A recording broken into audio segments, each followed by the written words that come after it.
건강을 책임지는 투데이 주치의 시간입니다. 척추관 협착증은 대표적인 퇴행성 질환으로 꼽히는데요.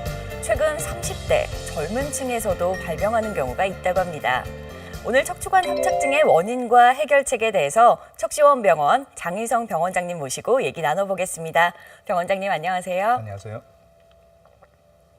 고령층으로 갈수록 발생 빈도가 높아지는 척추관 협착증, 어떤 병인가요? 네, 먼저 척추관이란 머리에서부터 팔, 다리까지 내려가는 신경 다발의 통로를 말합니다.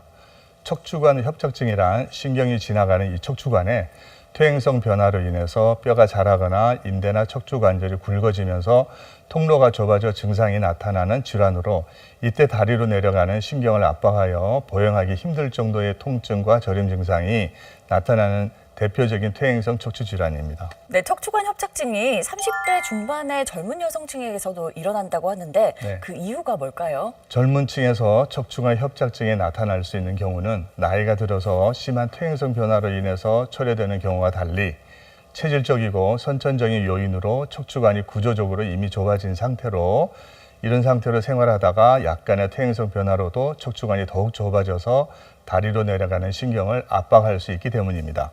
네, 허리 질환은 다양한데 그 증상은 비슷하지 않습니까? 네. 척추관 협착증을 알 수 있는 증상이 있다면요? 대표적인 증상으로는 파행 증상입니다. 척추관 협착증에서의 파행이란 보행할 때 다리에 통증이 나타나서 이때 잠시만 쪼그리고 앉고 쉬어도 금세 증상이 괜찮아지고 또다시 걷게 되면 다리에 통증이 다시 나타나는 그런 현상입니다. 또한 심할 경우에는 다리의 힘이 약해지고 다리의 감각이 없어져서 걸을 때 중심을 잡기가 힘들어지게 되겠습니다.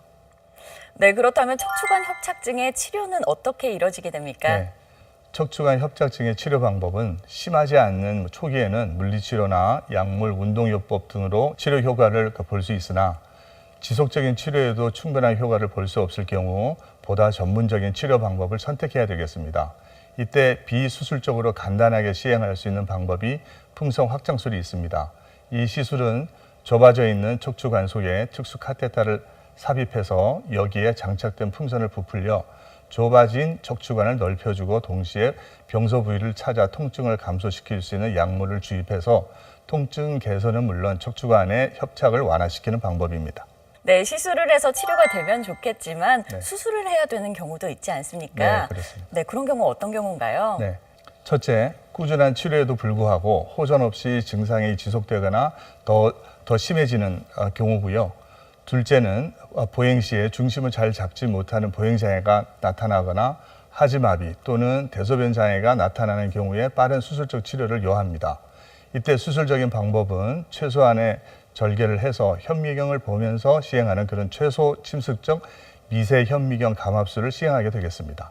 수술 시간은 약 1시간 정도면 끝나게 되고 현미경을 보면서 병변 부위를 정확하게 찾아서 좁아진 척추관을 넓혀주고 압박된 신경을 풀어주는 안전한 수술 방법입니다. 피부 절개 또한 약 2.5cm 정도밖에 되지 않아서 수술 후 회복 기간도 빠르며 약 3, 4일 정도면 일상 복귀가 가능한 수술입니다. 네, 척시원병원 장희성 병원장님께 도움 말씀 잘 들었습니다. 이상 투데이 주치의였습니다.